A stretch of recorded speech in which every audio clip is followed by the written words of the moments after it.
Welcome to the 12 Report with Blessings Mosugu, and these are the headlines.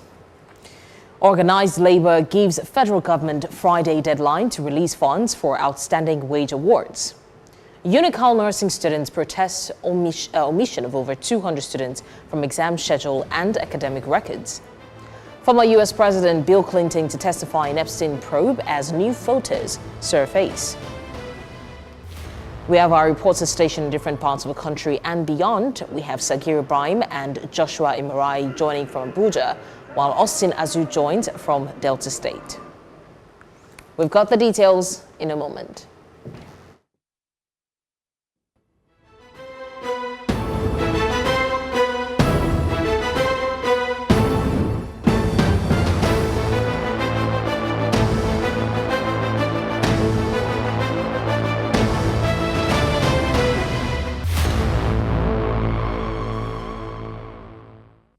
We begin with labor matters. Organized labor in the Federal Public Service has given the federal government until Friday to release funds for 3 months of outstanding wage awards and other allowances owed to workers across ministries, departments and agencies.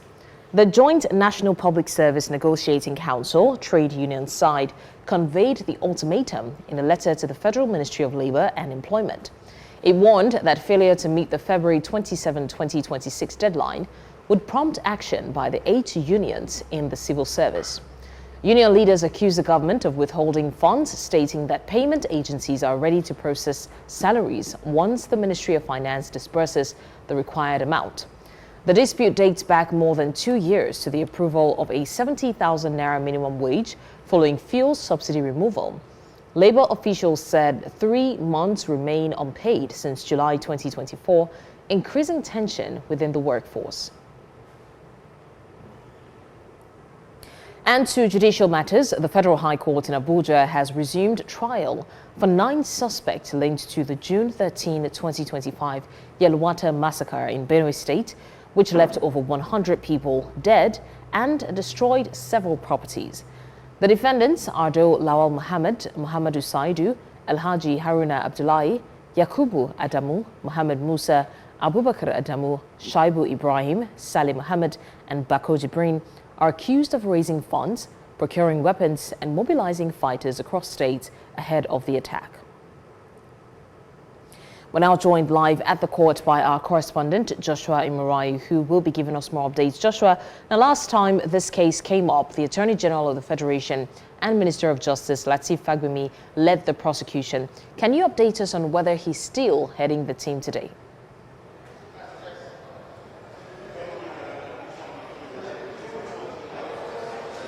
Well, good afternoon to you, Blessings. We were in court with our camera focused, our lens is ready to see the Attorney General of the Federation, that's the person of Lateef Fagbemi, but unfortunately he wasn't here. The person who took over the prosecution of the case is one senior advocate of Nigeria, who's the Director of Public Prosecution, Rotimi Oyedepo.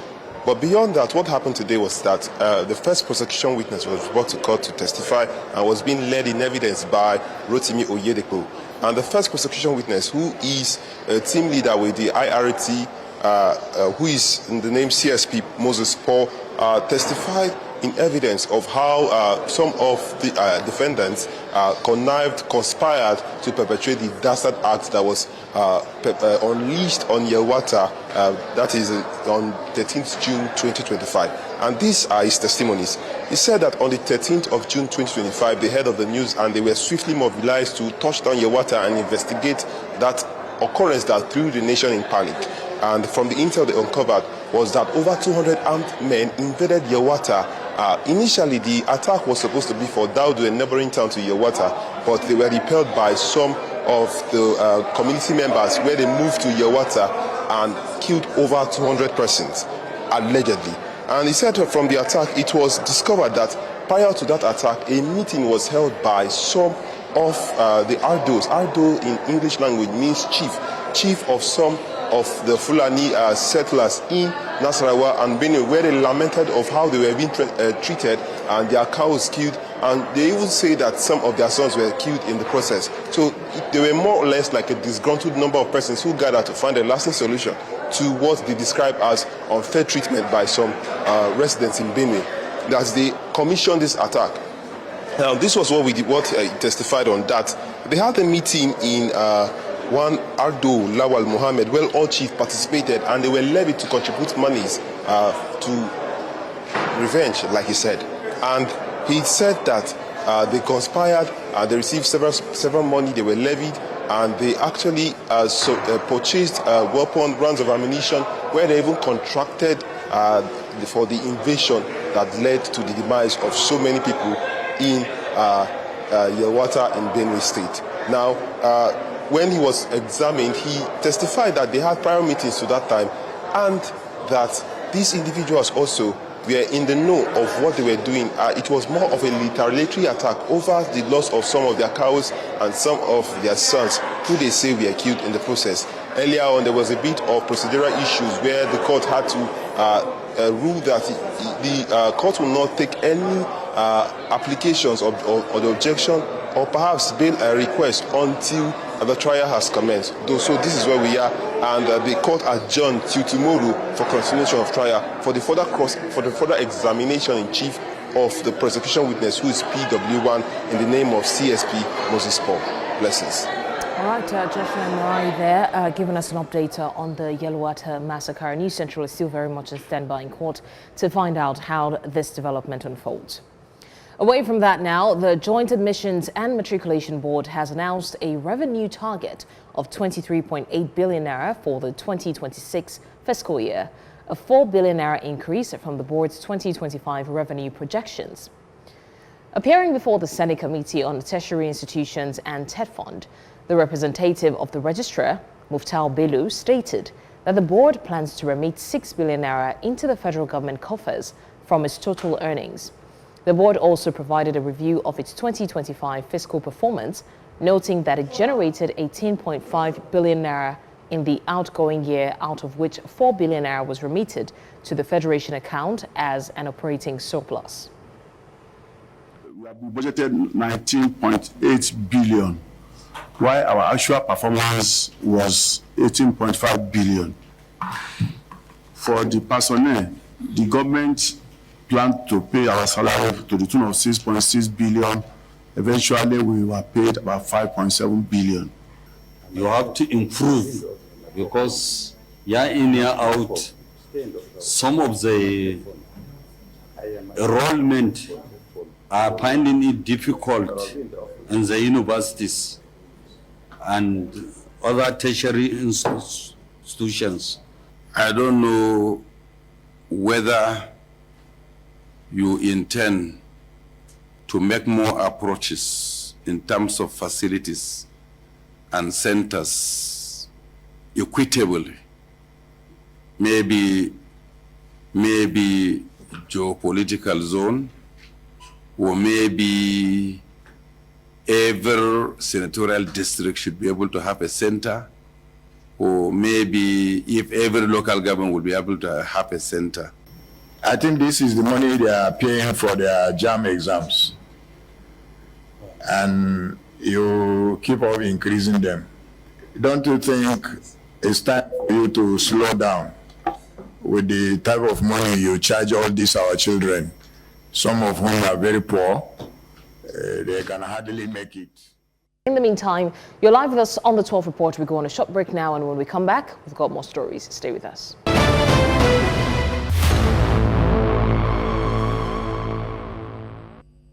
Many thanks for staying with us. Now, the Joint Admissions and Matriculation Board has announced a revenue target of 23.8 billion naira for the 2026 fiscal year, a 4 billion naira increase from the board's 2025 revenue projections.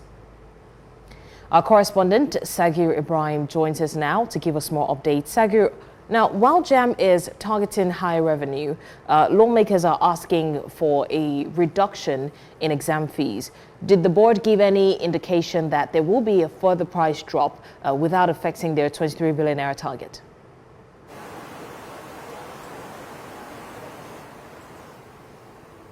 Good afternoon, blessings once again. Well, not necessarily, and this question came from the lawmaker representing Adamawa North, Amos Johanna, and of course it's no surprise that you would ask the question, considering the fact that if you look at the landscape and of course the recent statistics that was released by the National Bureau of Statistics, where it had mentioned that 133 million Nigerians face multidimensional poverty.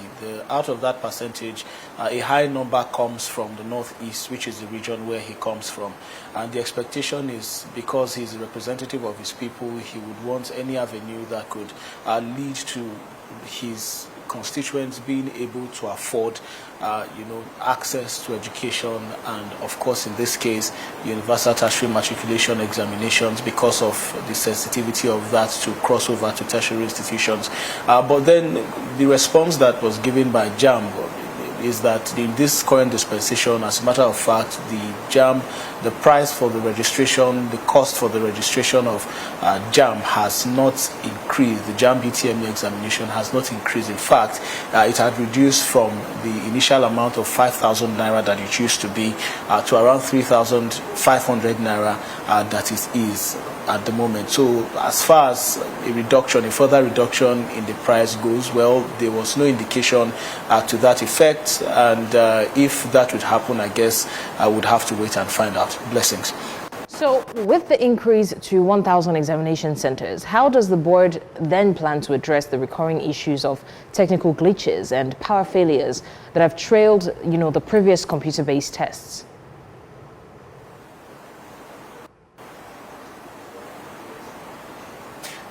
Well, first of all, Blessings, the committee were quite impressed, the Committee on Tertiary Education, because in just 2025, that number used to be around 800 and even less than 800. So to see that in 1 year, that number increased by more than 200 seems like a boost in the capacity of JAMB to organize its unified tertiary matriculation examinations. But then the concerns for the previous years that this examinations has happened still remains what it is. Concerns about technical glitches, students not being able to finish their examination as and when due, time allocation challenges, as well as several others. While the JAMB did not specifically say, whether the increase in the number of centers would, in one way or the other, translate to an improvement in services. They were tasked by the committee to do the best that they can to ensure that Nigerians reap proper service delivery, because it's still costing them money, whether the cost of registration has reduced or not. Nigerians are still paying money for it. It is still student lives that are being talked about at the moment. So whatever happens with regards to this examination is going to impact directly on the lives of these registrants. And of course, because the way that these examinations are, you write it once, there's any challenges. If these challenges are not addressed by the headquarters as quickly as possible, there is chance that you might slip over or spill over to the next year. So this could cause unnecessary delays for these students who may have had plans for themselves, and of course for parents who might be inconvenienced in one way or the other. So for the committee, it's for the JAMB to do the best that it can. Of course, there's been an increase, but just an increase is not enough. An improvement in service delivery is also paramount. Blessings. All right, Sagi Ibrahim, that's giving us an update on the budget defense, especially for the education sector when it comes to the Joint Admission and Matriculation Board. Now, tension erupted at the University of Calabar as nursing students protested the omission of more than 200 students from the exam schedule and academic records. The students say they were blocked from accessing the school portal and excluded from the list of candidates scheduled to begin exams tomorrow. They blame the administration for failing to sign their JAMB regularization forms, a requirement for completing course transfers. And now to shed more light on the situation, our correspondent Biola Festus and one of our affected students who will be joining us subsequently, Ogechi Nwogu, will be shedding more light from this. But first, let's hear from Biola Festus. Biola Festus, what prompted the protest? How have the students expressed their grievances? Most of the students I spoke with on this matter did tell me that some 3 weeks ago, the school management asked them to go for regularization of their courses. Now, this is a process that you do with JAMB and your school to ensure that the courses you register for tallies with the admission given to you bio school. Now, some of these students had transferred, had a change of course. Some of them registered for nursing, radiology, and all that, still around medical sciences. But they were given different things from, most of them were given different things from what they initially applied for. So in order for them to get the record straight, they had to do regularization. Some of them are even at 400 level. They told me that even some 400 level students also went for that regularization. Now, this department, they are supposed to begin their exams tomorrow.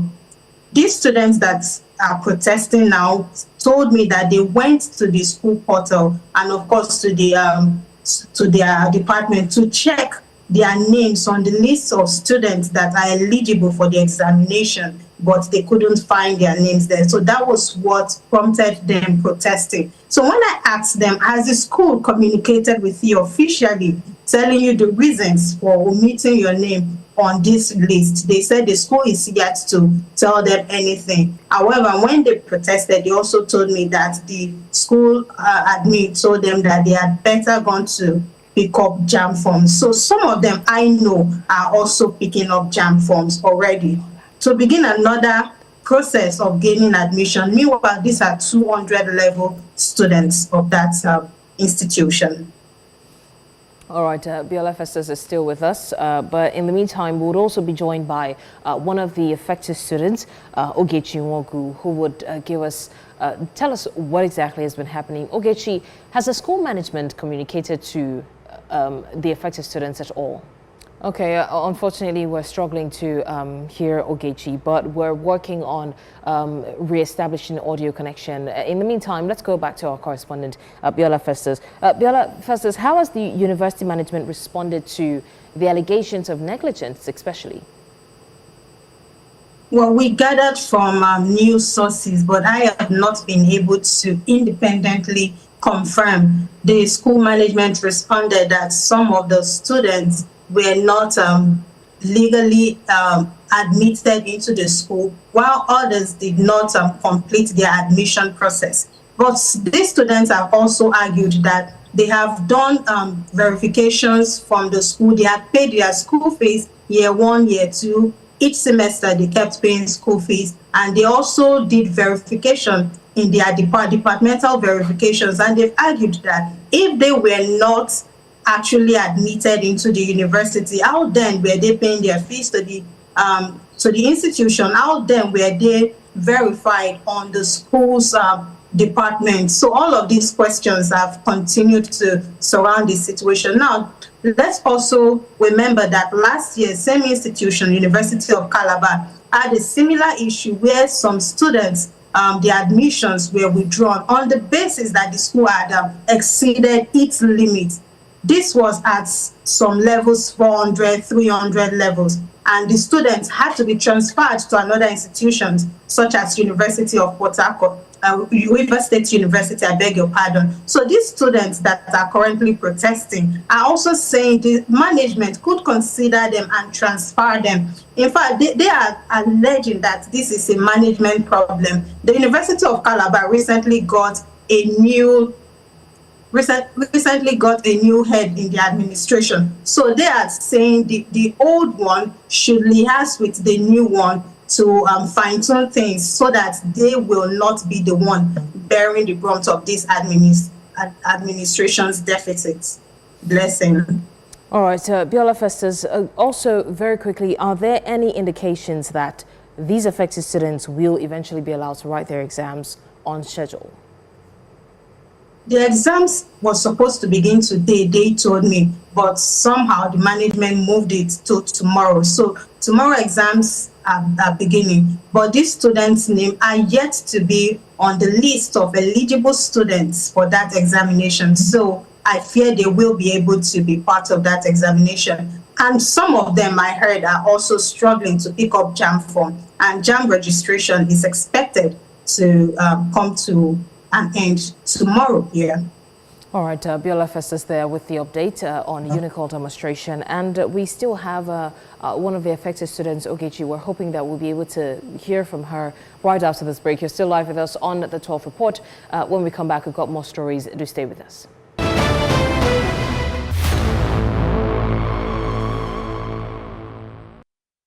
Many thanks for staying with us. Now to infrastructure. The Lagos State government says it has completed rehabilitation of the 9-kilometer Lagos-bound carriageway from Chevron to Admiralty along the Lekki-Ajah corridor.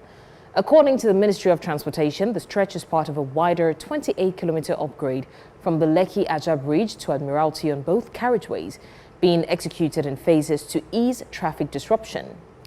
News Central's Victor Mbadike joins us live from the project site.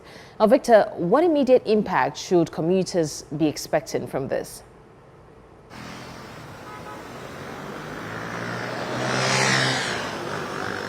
Thank you, Blessings. First of all, we need to give kudos to the state government who, we expect that this particular project that you rightly mentioned, the 9-kilometer project, which spans from Chevron, where I'm currently at, up onto Lekki, was supposed to run for about 40-something days, but they were able to do that for 27 days. That's quite commendable. So if you look at this particular stretch of the road that runs from Chevron, like I said, down to Lekki, it was done in 3 phases, 3 intersection points. One from Igwefon to Chevron, then Igwefon to Jakonde, and Jakonde to Chisco. So the state authorities actually did this systematically to ensure that road rehabilitation does not affect, traffic or cause any severe traffic on the road, and that's the way to go basically. And so far, like you said, 9-kilometer of this stretch of the road has now been fixed, which means that they will have to go back to the other side of the road. That's the Lekki-Ekpe bound carriageways. And if you look at that road very quickly, this was what Lekki to Chevron once looked like about a few weeks back when this project began in January 25. It's the multiple potholes, the uneven size of the road, or the unevenness of the road, if you like, is what a lot of commuters complained about. And most of the time, it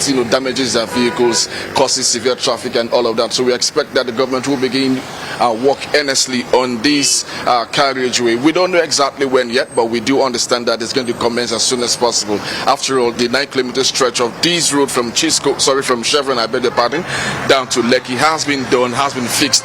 We are only appealing to motorists to drive safely because the road is as smooth as ever. So if you live on the Lekki axis, I'm pretty sure you will probably enjoy what you're currently seeing at the moment. Bless you. So, Victor, how critical is the corridor to traffic flow and economic activities in that area?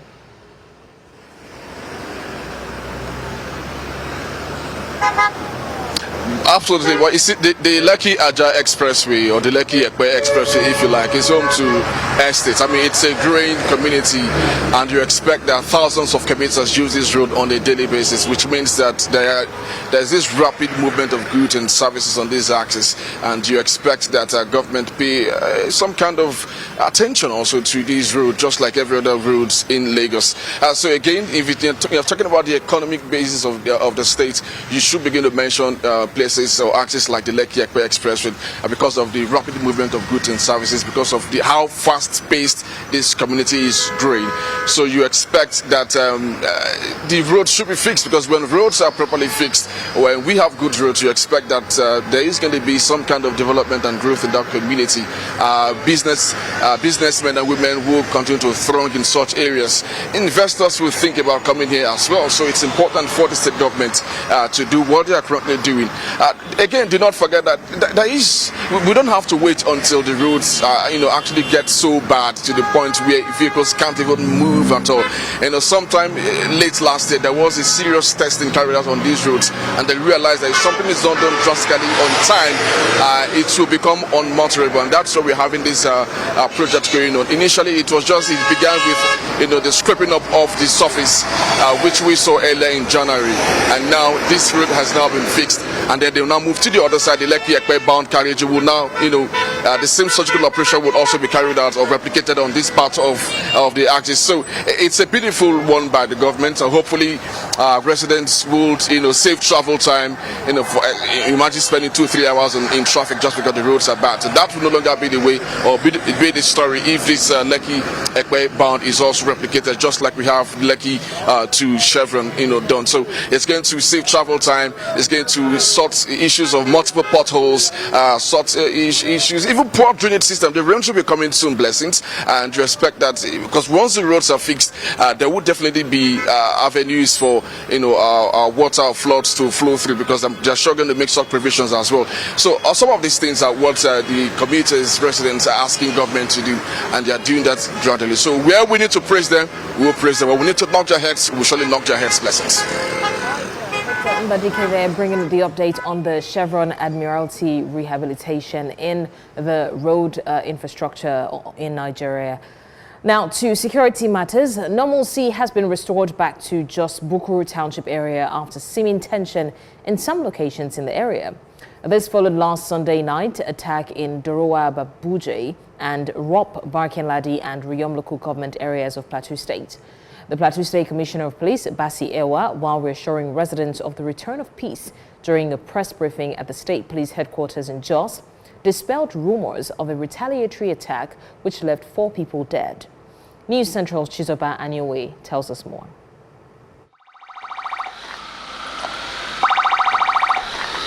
A show of force by joint security personnel within the Jos Bukuru Township area. The action, according to the Commissioner of Police, is to reassure members of the public that normalcy has been restored in and around the metropolis. We want to tell you that Jos is peaceful. You saw a combined patrol of the police and the military and other services going out now what we call show of strength. The essence is to reassure the good people of Jos that we will live up to our words when we resume duty, and that is to maintain the peace. My approach is not just using force. We are also doing what I like to call multi-approach. We are using both religious and traditional leaders to talk to their people in need for us to continue to maintain peace.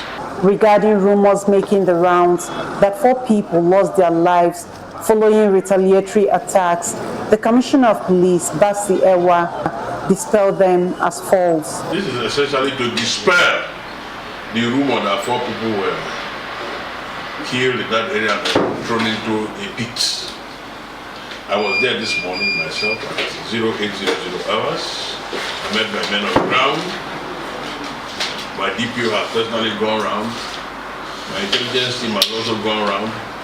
And there is no confirmation of any such persons killed and thrown into a pit. The chairman of Jos North local government area condemned the mob action that took the lives of some locals in Dorowa Babuje and appealed to relevant authorities to ensure that the perpetrators of the crime are brought to book.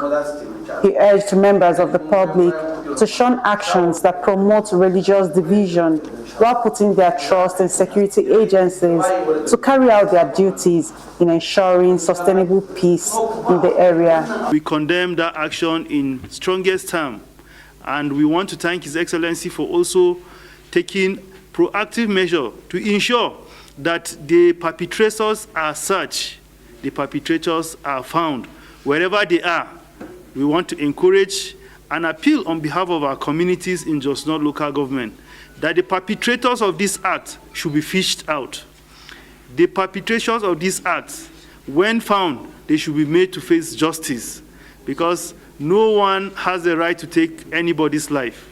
Representatives from different groups in the area were in attendance while unanimously suing for peace among residents. In Plateau State, for News Central, Chizoba Anyowe. And now Chizoba has been following this development and she joins us now to give us more updates. Chizoba, what can you tell us about the peace building in Plateau State? Good afternoon, Blessings.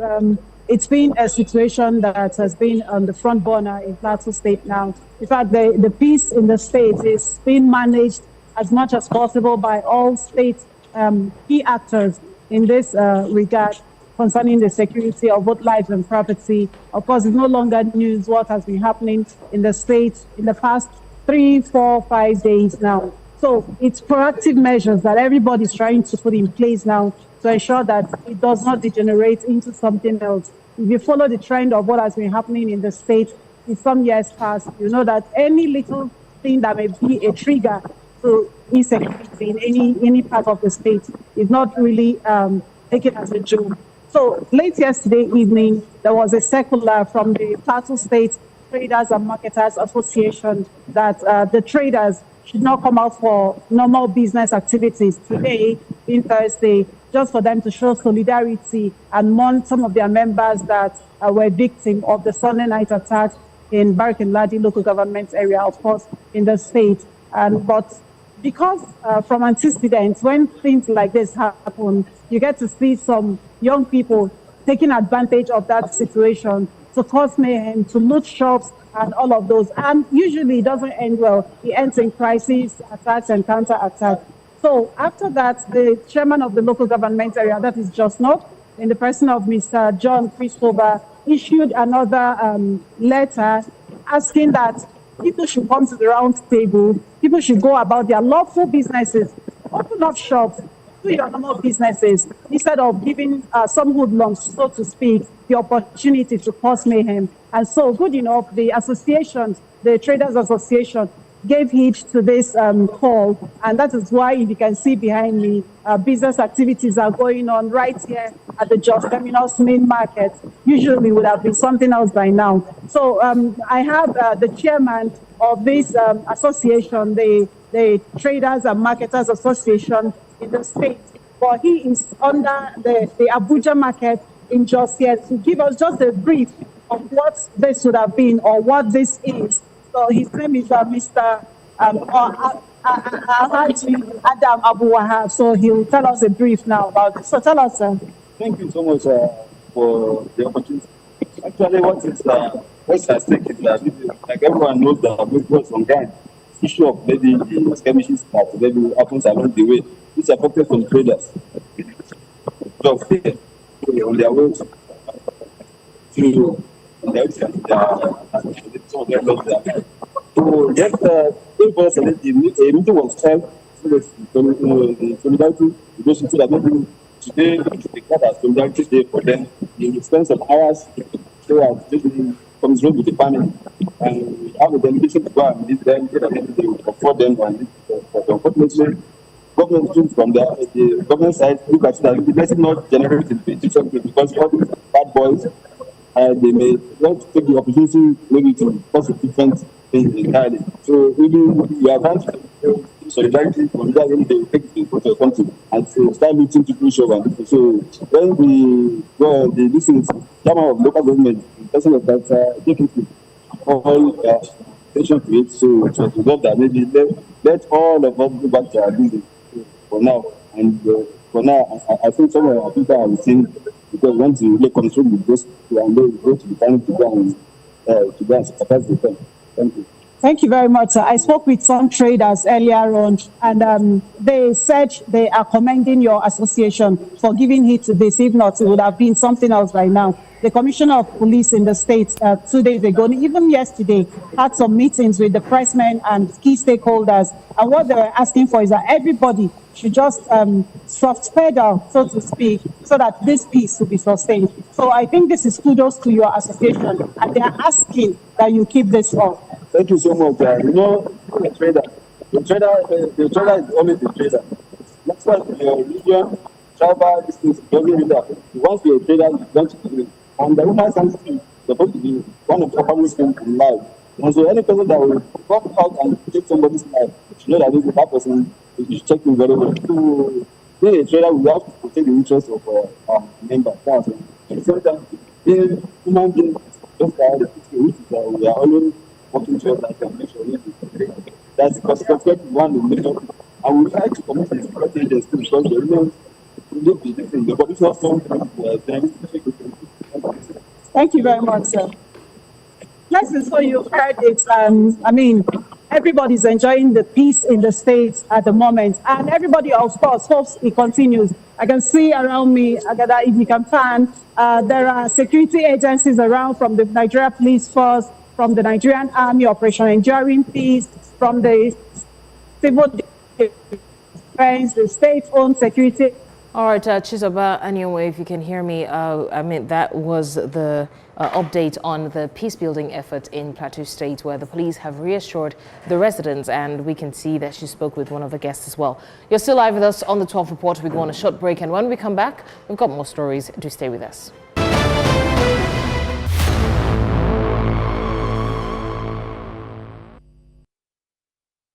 Many thanks for staying with us. Now, preparations are complete for the homecoming of Nigeria's First Lady, Senator Oluremi Tinubu, to her maternal Warri Kingdom in Delta State. The ceremony at the Palace of the Olu of Warri features traditional rulers, political leaders, and women's groups with cultural displays and prayers for national unity.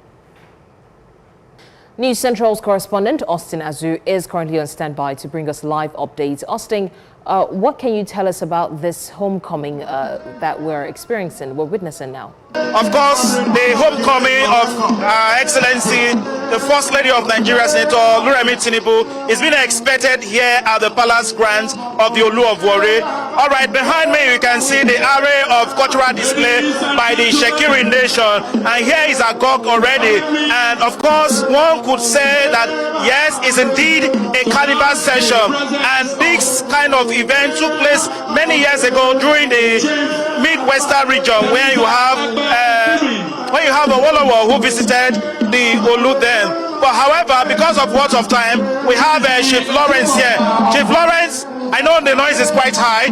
Chief Lawrence, you are from this kingdom. Okay, tell us, what impact is this visit to the people of Warri Kingdom? Yes, my name is Chief Lawrence, and the Jurisha Wilbert. It's a significant event. It's a homecoming and welcoming of an illustrious daughter of Warri Kingdom, a proud daughter of the Malayemi family of Ukoloposo. You know, for the people, it's a great event to have a daughter of this estimable height come visit. And of course, we have today come visit the royal, His Majesty Ogiame Atuwashe III today in his palace. You see, it also emphasizes the connect between the federal government and the traditional institution. It emphasizes all the programs that she's having for the mother and children, you know, coming down to the grassroots. It's an important day. Thank you very much. Because of words of time. All right, the visit of Her Excellency, of course, we usher more peace into Warri as a city, and not only that, it's going to serve as a platform for the voices here to raise their voice to God in heaven over the unity and peace of Nigeria. So back to you in the studio. Blessing. All right, Austin Azu there on the homecoming for Nigeria's First Lady.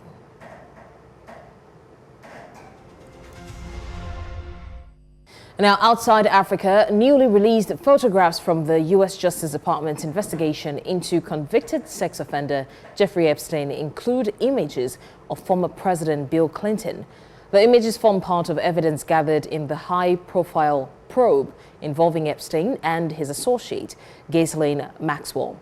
Clinton is expected to testify behind closed doors before a congressional committee examining Epstein's activities.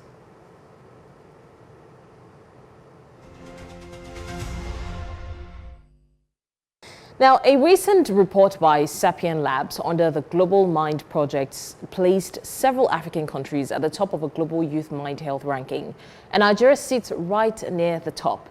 I know it's ironic. The study analyzed responses from about 1 million people across over 80 countries, focusing largely on young adults between 18 and 34. Now, using a mental health quotient that measures emotional stability, resilience, social connection, and cognitive functioning, the report actually ranked Ghana first, followed by Nigeria, Kenya, Zimbabwe, and Tanzania. I know the irony is hard to ignore. This is a country where young people wake up to economic uncertainty, rising living costs, relocation pressures, and an intense online culture that rarely slows down. Yet, Nigerian youth scored relatively higher on measures of adaptability and everyday functioning compared to peers in several wealthier nations. Now, this does suggest that despite the pressures, young Africans are showing stronger mind health outcomes on average. even as global youth mental well-being continues to decline. Now, researchers assessed 47 different areas of mental functioning, from mood and motivation to social relationships and cognitive performance. Globally, about 41% of young adults are experiencing significant mental distress, making the African rankings even more surprising. Now, while the global average score points to a growing mental health crisis, countries like Nigeria recorded stronger resilience indicators within the study's framework. And the numbers are also raising deeper questions. Does this mean that a country that is going through so much has a higher withholding power? For a country that is described through the lens of struggle to rank so highly in mental resilience, isn't something wrong? Does this ranking reflect genuine well-being or simply a culture of coping that Nigerians have mastered over time, which we all know? Well, that's your postscript. Now, before we go, let's take a look at what's happening in the sporting world. Team Edo leads the 2026 Niger Delta Games in Benin City with 50 gold, 30 silver and 22 bronze, dominating swimming, weightlifting, athletics, wrestling, boxing and Scrabble. Delta and Bayelsa follow closely. And of course, we have Favor Itua to give us more updates. Favor, are you ready for us? Of course, blessings. The Niger Delta Sports Festival is ongoing and Edo State are not stopping. They're doing everything possible to ensure they host and also win the competition. We'll be discussing details of it during In the Game. All right, well, you've heard it. Stay tuned for In the Games. And that's all on the 12 report today. Do well to send in your eyewitness report because we want to see what you see. Send it to the WhatsApp number on the screen. Also follow us on social media. We are at News Central TV. Now you can watch News Central live on DSTV channel 422, GoTV channel 23, Star Times 274, Avo TV, and of course live on YouTube. Many thanks for watching. I'm Blessings. We'll see you.